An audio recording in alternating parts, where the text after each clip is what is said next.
Hey everybody, this is D Hunter bringing you another action figure review. Today we're going to be looking at the McFarlane DC Multiverse Cyborg from the animated series Teen Titans. So I had this guy pre-ordered from Amazon. It was supposed to arrive October 1st, but of course that date rolled around and then I got the delay email and I happened to see him at Target today. So I went and picked him up, canceled him from Amazon. Fair enough. This is going to be the first figure from Teen Titans. They said if this guy does well, they're going to complete the team, and I sure hope they get the opportunity to do that. So let's go ahead and check out the packaging here. As you can see at the top, 22 moving parts. McFarlane Toys, got the Spawn logo there. DC Multiverse, Cyborg. Here he is in the package. It looks like he's got an attachment for one of his arms, collector stand, and collector's card in the back. One side here simply says Cyborg from the Teen Titans. Other side says Cyborg. At the bottom, there is a barcode, in case that helps anybody, as well as a bunch of credits. And then in the back, here he is from the cartoon. As you can see, Cyborg from Teen Titans. And then they're showing some other DC Multiverse figures you can get. So with no further ado, let's open him up. Alright, now that we got this figure out of the package, here he is with all of his accessories laid out. He does come with a collector's card, a display stand, and an alternate cannon with a blast effect to attach to one of his hands. This is Victor Stone, the Cyborg from the original Teen Titans cartoon. So let's go ahead and check out the figure. So no mistaking, it's from Teen Titans. See that smiling face of the Cyborg. Got the transparent dome kind of exposing his robotic brain. It looks super cool in there. His human side looks great as well. Wrapped around to the back, you can see more inside of his dome. I'm really digging the way that looks. Going further down, looks like he's got two ball joints in his torso. Single jointed elbows. This guy is pretty bulky. Going further down, double jointed knees, more transparent stuff on his shoulders, forearms, and his sort of thigh area here. Really liking the effects of his transparency. Really liking the blue tint. It's coming out very nicely, if you ask me. Looks a little bit better than their previous animated offerings, but does look like it's going to be consistent with them as well. And then here's the figure broken down as far as he can go, with all of his removable parts detached. Now let's check out his accessories, and let's start off with the boring stuff. So here's his display stand. McFarlane basic perfect black circle with the DC logo at the bottom. It's got one peg for the peg holes on his feet. It's very thin, very basic. I'm not much of a stand guy. I prefer my figures to stand up on their own on the shelves. And then he also has this collector's card here. You can see Cyborg from the Teen Titans on the back. It's where it tells you the source materials from. Teen Titans from 2003. If anyone wants to read this, go ahead and pause now. Now let's check out his alternate hand or cannon for his arm. As you can see, here would be the top of his hand. It turns into a cannon, and then we've got a blast effect coming out. I really feel strongly the blast effect should have been removable. You simply cannot pull it out. Would have been great if it had a peg here, so you could have this cannon either firing or not firing. And both of his hands are removable, so you can use this cannon attachment on either his left or right side. Here he is with his cannon on his right hand. I will admit, this hand is very easy to take off. The cannon is pretty difficult to put in. And here he is with the cannon attached to his left side. A little easier to switch this time. Maybe I have to loosen it up. Maybe his left hand has just a slightly smaller peg. Now that we've taken a pretty good look at both the figure and his accessories, now let's check out his height. From bottom to top, sitting at about 7.1 inches tall, which is going to translate to about 18 centimeters. Now let's check out his articulation. Starting with his head here, it can rotate from side to side. Can't look up and down about that much. I wish you could look up a little bit further. Shoulders on a ball joint and go at a complete 90 degrees. What's kind of interesting on mine The shoulder ball joint is kind of loose. Up, down, around, all the good stuff. It looks like he does not have a butterfly joint. He's got a bicep cut here, and that's really tight on mine. It's up here at the top. Then he's got single jointed elbows, and you can sort of hear them clinking in. Very bulky, very clunky. It doesn't even go in a full 90 degrees. Kind of disappointed with how that's executed. I wish there was some kind of, I don't know, better articulation there. Then his wrist here, it's on a ball joint. Can rotate around. It can rotate where the hand connects, as well as where the sort of wrist connects to the forearm. Then it's hinged. And if you wanted to change the way it's hinged, you sort of hold the ball in place, rotate the hand, and then it's going to be hinged differently. He's got a ball joint in his torso here.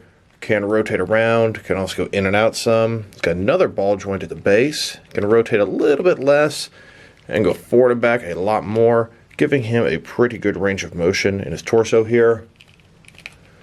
He can do the splits about this far on his thighs. Not a ball joint, but a similar type concept. They can swivel a little bit there. Go forward about that far, not too much, and back, really not at all. He's got no thigh cut there. Double jointed knees, they can go back about that far. And something really cool, his ankle, a little bit different. It is similar to his wrists as far as it can go up, down. It can sort of, if you wanted to tilt and rock, you could rotate the ball and kind of get it to tilt and rock like so. All the McFarlane figures are designed that way. You can get a lot out of it, but it's very difficult to accomplish some of those poses. But not on this guy. This guy's trying something new. You can go forward and back, and you don't have to rotate that ball. He can tilt and rock without doing that. They added ankle rockers on this guy in the traditional fashion, and he also has toe articulation. Now, let's check him out compared with some other action figures. Starting off with some other Cyborg figures. Here he is with all the Mattel Cyborg figures that I have. From left to right, we've got the Justice League Walmart exclusive Armored Cyborg. Then the standard Justice League Multiverse Cyborg. Then, of course, the McFarlane Teen Titans animated Cyborg. And the far right, probably my favorite of these Mattel Cyborgs. It's the classic Teen Titans Cyborg in his original look. He looks pretty much spot on like the comics. When I was a kid, that's the version of Cyborg I was reading, and that has a special place in my heart. Here he is, next to a DC Direct, New 52 Cyborg. And here are all my Cyborg figures together. Here he is with all the McFarlane animated figures they've made so far. All these, besides Cyborg, are from the Bruce Timm animated universe, being Batman the Animated Series, Superman the Animated Series, and Justice League. These guys have similar builds, huge bulky shoulders and torsos, but thankfully the Cyborg doesn't suffer from those skinny legs as the Timmverse figures do. But overall, the aesthetic is similar and they scale it pretty nicely together. I really hope McFarlane is not completely done with Batman the Animated Series. Maybe take a little break and come back hard and fix a couple of your issues. I would like that. Some people say Harley Quinn is from the cartoon, and yes, she does resemble the animated version of her, but I'm going to be stubborn and stick with McFarlane's card, which says she's from the Harley Quinn comics pre-New 52. Here he is next to a few of what I consider some standard McFarlane figures. These are all McFarlane Multiverse figures from the comics. Although he does scale up with them okay, his style is considerably different. Here he is with my entire McFarlane DC Multiverse collection.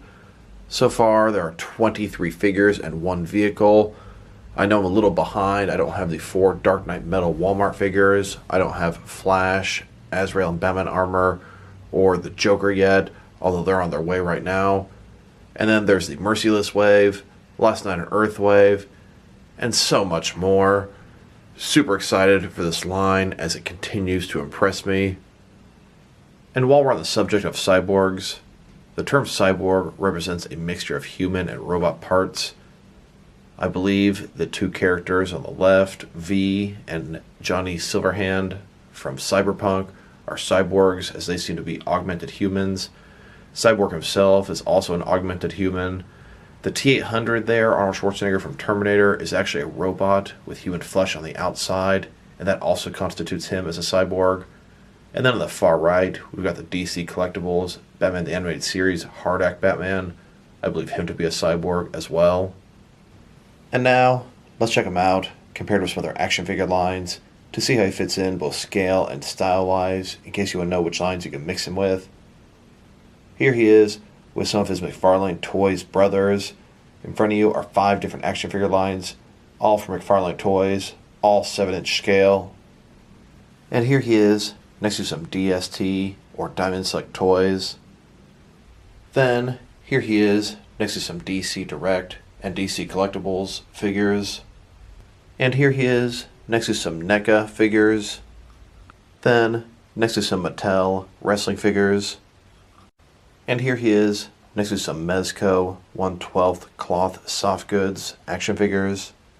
Then, here he is, next to some Mattel DC Universe Classics and Multiverse figures. And next to some Mafex figures.